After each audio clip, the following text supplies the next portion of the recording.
ఇలా బూందీతో కర్రీ చేస్తే చాలా చాలా బాగుంటుంది అండ్ చిటికెలో అయిపోతుంది కర్రీ అండ్ టేస్ట్ కూడా అద్దిరిపోతుంది. సో ఇలా గ్రేవీ కర్రీ కావాలంటే మాత్రం ఇలా చేయాల్సిందే, చాలా బాగుంటుంది. Hello all, welcome to my channel. ఎలా ఉన్నారు అందరూ? బాగున్నారా? మీరందరూ బాగుండాలని మనస్ఫూర్తిగా కోరుకుంటున్నాను. అండ్ ఈ వీడియోలో వచ్చేసి నేను బూందీతో కర్రీ చేయబోతున్నాను. సో ఎలా అనేది ఇక్కడ చూసేద్దాం. సో ఫస్ట్ అయితే నేను ఇక్కడ బూందీ మిక్చర్ ఉంటుంది కదా, మనకు కార బూందీ అంటాం కదా, సో అది తీసేసుకోవాలి. సో ఇది ఇలా మనం కొంచెం మీ క్వాంటిటీ మీకు ఎంత కావాలంటే కర్రీ అంత క్వాంటిటీ తీసుకోవచ్చు. సో ఇక్కడ పర్ఫెక్ట్గా ఇంతే మెజర్మెంట్స్ అని నేనేం చెప్పట్లేదు. అండ్ ఇంకోటి ఏంటంటే ఇంట్లో ఎలాంటి కూరగాయలు లేవు, అప్పటికప్పుడు మంచి గ్రేవీ కర్రీ రైస్లోకైనా లేదంటే చపాతీ రోటీ దేంట్లోకైనా మంచి థిక్ గ్రేవీ కర్రీ కావాలంటే one of the best option నన్ను అడిగితే నిజంగా చాలా చాలా బాగుంటుంది. సో ప్రాసెస్ ఏంటో చూసేద్దాం. ఫస్ట్ అయితే స్టవ్ ఆన్ చేసేసుకొని ఒక పెద్ద బాండి పెట్టేసుకున్నాను. సో ఇది వచ్చేసి నార్మల్ మనం కర్రీ ఎలా చేస్తామో సో సేమ్ అలాగే ఉంటుంది. సో ఇప్పుడు మనం బాండి పెట్టి కొంచెం హీట్ అయినాక దాంట్లోకి కొంచెం ఆయిల్ వేసిస్తూ ఉన్నాను. సో దీంట్లోకి మనం యూజువల్గా చేసే నార్మల్ కర్రీ కంటే కొంచెం ఆయిల్ ఎక్కువే పడుతుంది, ఎందుకంటే మనం గ్రేవీ కదా, సో గ్రేవీ కర్రీస్కి కొంచెం పడుతుంది కదా. సో ఫస్ట్ అయితే నేను తాలింపులోకి జీలకర్ర వేసేసాను. సో నార్మల్గా మనం ఎలా అయితే పోపు వేసుకుంటామో సో అలాగే ఆవాలు జీలకర్ర వేసేసుకోవాలి. సో అవి కొంచెం అలా చిటపటలాడిన తర్వాత దాంట్లోకి మనం కట్ చేసి పెట్టుకున్నటువంటి మిర్చి అండ్ ఆనియన్ కూడా వేసేసుకుంటా ఉన్నాను. సో చెప్పాను కదా, ఇది నార్మల్గా మనం ఇంట్లో డైలీ చేసే కర్రీ లాగే ఉంటుంది, బట్ ఎక్కడ కొంచెం ట్విస్ట్ అనేది మీరు వీడియో లాస్ట్ వరకు చూస్తే అర్థమైపోతుంది. సో దీంట్లోకి కట్ చేసిన పచ్చిమిర్చి అండ్ ఆనియన్ వేసేసుకొని కొంచెం అలా కలిపేసేయాలి. సో మనం కొంచెం ఏదైనా కర్రీ చేస్తున్నామంటే ఇవి కొంచెం లైట్గా ఫ్రై అవ్వాలి కదా, సో ఈ కర్రీ కోసం కూడా జస్ట్ లైట్గా ఫ్రై అయితే సరిపోతుంది. అండ్ దీంట్లోకి కొంచెం కరివేపాకు వేసేస్తూ ఉన్నాను. సో ఒక హ్యాండ్ఫుల్ ఆఫ్ కరివేపాకు వేసేస్తూ ఉన్నాను. సో కరివేపాకు కూడా మనకి చాలా చాలా మంచిది కదా హెల్త్కి. సో ప్రతి కర్రీలో కూడా ఖచ్చితంగా మనం ఇలాంటివన్నీ ఇంక్లూడ్ చేసుకోవాలి. సో కరివేపాకు వేసేసుకున్న తర్వాత దీంట్లోకి కొంచెం పసుపు వేసేస్తూ ఉన్నాను. సో పసుపు వేసేసి కూడా కొంచెం అలా కలిపేసుకోవాలి. మనం పసుపు వేసుకోవడం వల్ల ఏంటంటే ఆనియన్స్ అండ్ మనం వేసిన మిర్చి అనేవి కొంచెం త్వరగా వేగుతాయి, ఆయిల్లో కొంచెం త్వరగా ఫ్రై అయిపోతాయి. సో దానికోసమని కొంచెం పసుపు వేసేసుకొని కలిపేసుకోవాలి. సో ఇప్పుడు దీంట్లోకి ఏం వేయాలనేది ఇక్కడ చెప్తున్నాను చూడండి. అప్పుడప్పుడే మంచిగా దంచి పెట్టుకున్న అల్లం వెల్లుల్లి పేస్ట్ ఉంటుంది కదా, అది వేసేసుకున్నాను. మనం ఫ్రెష్గా అల్లం వెల్లుల్లి పేస్ట్ వేసుకుంటే ఎంత మంచి స్మెల్ వస్తుందంటే, ఇది వేయగానే నాకైతే ఎంత మంచి స్మెల్ వచ్చిందో, చాలా బాగుంటుంది కదా. ఏదైనా మనం అప్పుడప్పుడు చేసుకునే కర్రీస్లో అంటే ఇంకా తప్పదు కొంచెం బిజీ ఉంటే, బట్ కొంచెం టైం ఉంది అంటే మాత్రం అల్లం వెల్లుల్లి పేస్ట్ని ఫ్రెష్గా దంచేసుకొని వేసుకుంటే చాలా బాగుంటుంది. మరీ మెత్తగా అవసరం లేదు, జస్ట్ మనం రోల్లో దంచుతాం కదా రోట్లో, సో అలా కొంచెం మెత్తగా మెదిగితే సరిపోతుంది. సో అది వేసేసినాక కొంచెం కలిపేసుకోవాలి. సో ఏ కర్రీ అయినా మనం ఆయిల్లో కొంచెం అల్లం వెల్లుల్లి పేస్ట్ వేసినామంటే కొంచెం త్వరగా అడుగంటే ఛాన్స్ ఉంది. సో దానికోసమని నేను కొంచెం థిక్గా అంటే బాటమ్ అనేది కొంచెం థిక్గా ఉండే బాండి తీసుకున్నాను. అండ్ దీంట్లోకి 2 మీడియం సైజ్ టమాటాని చిన్న చిన్న ముక్కలుగా కట్ చేసుకొని ఆ టమాటా ముక్కలు కూడా దీంట్లోకి వేసేసాను. సో మనకి కర్రీలో ఏంటంటే మరి బూందీ కర్రీ అంటే ఓన్లీ బూందీతో చేయలేం కదా, సో దానికోసమని దీంట్లో టమాటా కొంచెం క్వాంటిటీ ఎక్కువ వేసి ఏంటంటే మనకి మంచి గుజ్జులాగా తయారవుతుంది, మంచి గ్రేవీ కర్రీ వచ్చేస్తుంది. టేస్ట్ నిజంగా చాలా చాలా బాగుంటుంది. సో ఇక్కడ టమాటాలు వేసుకున్నాక కొంచెం అలా కలిపేసుకున్న తర్వాత ఒక్కసారి మూత పెట్టేసి మగ్గిస్తే సరిపోతుంది. అవి టమాటాలన్నీ మనకు కొంచెం మెత్తగా ఉడకాలి, అప్పుడే మనకి కర్రీ అనేది బాగుంటుంది కదా.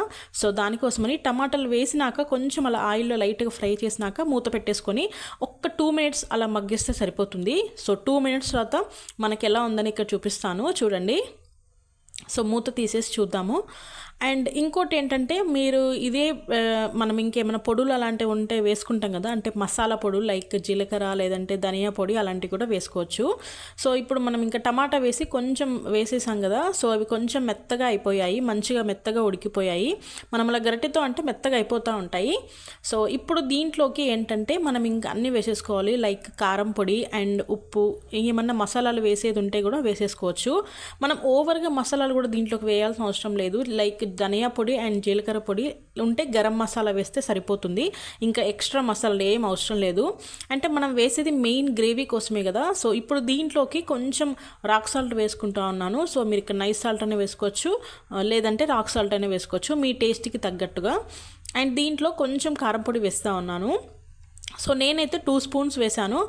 మీరు కలర్ చూసి బాబోయ్ ఇంత కారమా అని అనుకోవద్దు, ఎందుకంటే మా కారం పొడి కొంచెం కలర్ ఎక్కువ, బట్ అంత ఘాటు ఏం లేదు, అంటే కారంగా ఏం లేదు.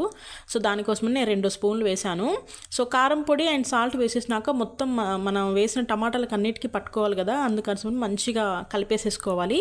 అండ్ ఇది కొంచెం అలా మగ్గాలి, ఎందుకంటే మనం కారంలో అండ్ ఉండే అంటే పచ్చి స్మెల్ ఉంటుంది కదా, అదంతా పోయేంత వరకు లైట్గా కొంచెం అలా కలపాలి. అలా కలిపేసిన తర్వాత దీంట్లోకి ఏంటంటే మనం మసాలాలు యాడ్ చేసుకోవచ్చు చెప్పాను కదా. సో దీంట్లోకి కొంచెము అంటే 1/2 టీ స్పూన్ అంతా నేను కొంచెం గరం మసాలా వేశాను అంతే, ఇంకా ఏం వేయలేదు.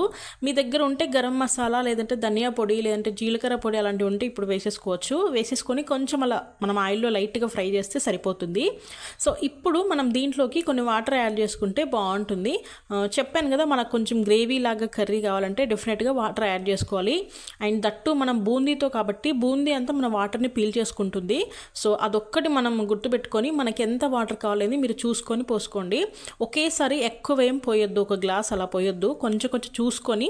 అంటే మనం కొన్ని వాటర్ వేసి కలిపేసినాక మనకు ఒక ఐడియా వస్తుంది ఎన్ని వాటర్ పోద్దాము అన్నట్టుగా. సో నేనైతే ఇక్కడ 3/4 గ్లాస్ పోసేసాను. సో దీని తర్వాత ఇంకా పోయాలా వద్దని మనకు అప్పుడే అర్థమైపోతుంది కదా. సో దానికోసం నేను ఇక్కడ ఫుల్ గ్లాస్ పోసేసాను, ఒక 1 గ్లాస్ ఆఫ్ వాటర్ సరిపోతుంది. సో ఇక్కడ మనం కలిపేసుకుంటే కొంచెం నీళ్ళలాగా ఉన్నట్టుగా అనిపిస్తుంది, బట్ కొంచెం ఒక మనం మీడియం టు హై మధ్యలో ఒకసారి కొంచెం అలా మగ్గిస్తే చూడండి అప్పటి దగ్గరకు వచ్చేస్తూ ఉంటుంది కర్రీ. సో ఈ స్టేజ్లో మీకు స్టార్టింగ్ చూపించాను కదా బూందీ అనేది, అంటే మిక్చర్ ఉంటుంది కదా కారా బూందీ. సో దాన్ని ఇప్పుడు దీంట్లోకి వేసేస్తే సరిపోతుంది, మనకు మంచి థిక్ గ్రేవీ కర్రీ అయిపోతుంది. నన్ను అడిగితే ఇది బెస్ట్ ఆప్షన్ అండి. ఇప్పుడు మన ఇంటికి ఎవరైనా సడన్గా చుట్టాలే వచ్చారనుకోండి, లేదంటే ఇంట్లో సడన్గా మనకు కూరగాయలు అన్నీ అయిపోయాయి, ఏం చేయాలో తెలియట్లేదు అన్నప్పుడు మాత్రం ఇది బెస్ట్ ఆప్షన్. మంచి గ్రేవీ, పిల్లలు కూడా మంచిగా తినేస్తారు. అండ్ దీంట్లో మనం ఎలాంటి వేరే మసాలాలు ఏం పెద్దగా యాడ్ చేయట్లేదు కాబట్టి చాలా బాగుంటుంది. మన రోటీ చపాతీలకైతే మంచి బెస్ట్ కాంబినేషన్, అద్దరిపోతుంది నిజంగా. ఈవెన్ రైస్లో కూడా చాలా చాలా బాగుంటుంది. సో మనం ఇలా మిక్చర్ వేసేసినాక కొంచెం అలా కలిపేసుకోవాలి. సో ఆల్రెడీ మనకు మిక్చర్ కొంచెం శనగపిండితో ఉంటుంది కాబట్టి మనం అలా వాటర్ మనం దీంట్లోకి వేయగానే మొత్తం పీల్ చేసుకుంటుంది వాటర్ అంతా. సో ఇప్పుడు దీంట్లోకి లాస్ట్లో కొంచెం కొత్తిమీర వేసేస్తే సరిపోతుంది. సో చాలా త్వరగా అయిపోయింది కదా, జస్ట్ 5 నిమిషాలలో చాలా ఫాస్ట్గా చేసుకోవచ్చు. కూరగాయలు ఏం లేవు, ఏం చేయాలి అని ఆలోచించే బదులు ఇలాంటి మనకి కారా బూందీ ఉంటే చాలు ఇంట్లో మిక్చరు. సో ఈజీగా కర్రీ చేసేసుకోవచ్చు, చాలా చాలా బాగుంటుంది అండ్ చాలా క్విక్గా అయిపోతుంది కదా. అండ్ దేంట్లోకైనా ఈజీగా తినేసేయచ్చు. సో అలా కొంచెం కొత్తిమీర వేసేసుకొని ఒకసారి మొత్తం కలిపేసుకుంటే సరిపోతుంది. సో మనకు అప్పుడు తెలిసిపోతుంది మన కర్రీ అంతా మొత్తం గ్రేవీ అనేది థిక్గా అయిపోతూ ఉంటుంది. సో ఈ స్టేజ్లో మీరు స్టవ్ ఆఫ్ చేస్తే సరిపోతుంది. ఇంకా మనం మరీ ఓవర్గా థిక్గా అయ్యేంత వరకు ఉంచుకోవద్దు. సో కొంచెం ఇలా కొంచెం గ్రేవీగా అయిందంటే అప్పుడే ఆఫ్ చేసేసుకుంటే సరిపోతుంది.